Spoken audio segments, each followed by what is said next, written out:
Assalamualaikum warahmatullahi wabarakatuh. Perkenalkan, nama saya Farah Nugraini, biasa dipanggil Farah. Saya dari Prodi Pendidikan Bahasa dan Sastra Indonesia, Fakultas Keguruan dan Ilmu Pendidikan Universitas Sidar. Saya dari rombel 1 dengan NPM 2310301023. Di sini saya akan membacakan sebuah berita untuk memenuhi tugas UAS saya. Selamat menyaksikan.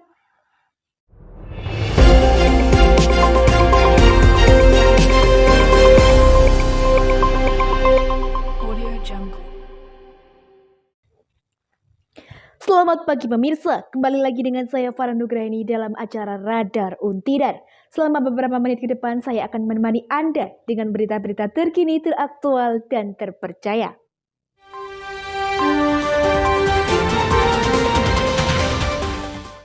Berita terkini, Polresta Magelang mengungkap kasus pembunuhan di Desa Kuadiran, Kecamatan Kacoran, Kabupaten Magelang, dengan korban perempuan atas nama Andriani berusia 50 tahun.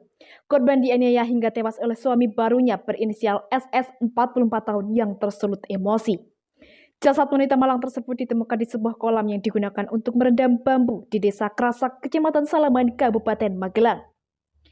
Pembunuhan ini dimulai ketika korban sedang melakukan perjalanan menuju ke tukang pijat di Dusun Kuyu, Desa Sriwedari, Kecamatan Salaman, Kabupaten Magelang. Korban mencaci maki pelaku hingga membuat pelaku tersulut emosi dan melakukan tindak kekerasan.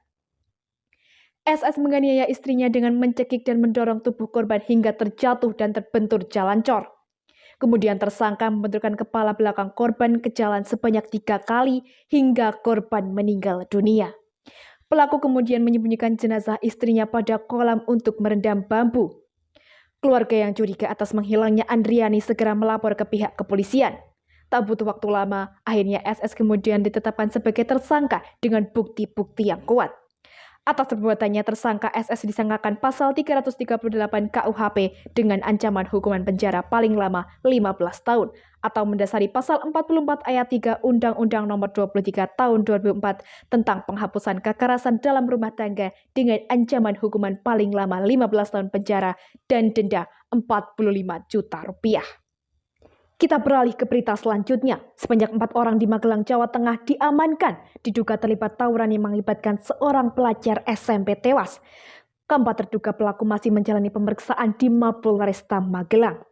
Kasus ini terungkap seusai warga menemukan jasad siswa SMP berinisial DP berusia 15 tahun di tepi jalan Payaman Windusari, Dusun Gembongan, Kecamatan Sejang, Kabupaten Magelang pada Selasa 6 Februari 2024. Kapolresta Magelang Kombes Pol Mustafa menyatakan kondisi jasad penuh luka dan diduga mengalami penganiayaan. Mustafa mengatakan sebanyak 3 pelaku masih di bawah umur, sementara 1 pelaku berusia dewasa. Adapun keempatnya diamankan di kediamannya masing-masing. Polisi juga sudah mengamankan sejumlah barang bukti, meliputi pakaian korban, handphone, sajam jenis celurit, sepeda motor, dan ikat pinggang yang kemungkinan berhubungan dengan peristiwa tindak pidana penganiayaan disertai pembunuhan. Terkait motif pelaku serta hasil pemeriksaan polisi akan diumumkan saat press release yang akan digelar dalam waktu dekat ini.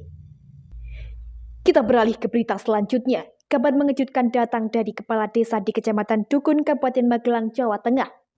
Ditetapkan sebagai tersangka kasus korupsi retribusi pemanfaatan aset desa dari 2017 sampai 2022, taksiran nilai kerugian negara akibat kasus tersebut mencapai 924 juta rupiah. Tersangka perkara rasuah tersebut adalah Kepala Desa Krincing, Ismail. Ia resmi ditahan hingga 20 hari ke depan di Lembaga Permasyarakatan kelas 2A Magelang. Saat dibawa petugas Kejaksaan Negeri Kabupaten Magelang Jumat 19 April 2024, Ismail mengenakan rompi pink bertuliskan tahanan di bagian belakang. Tangan pria berusia 67 tahun ini juga tampak diborgol.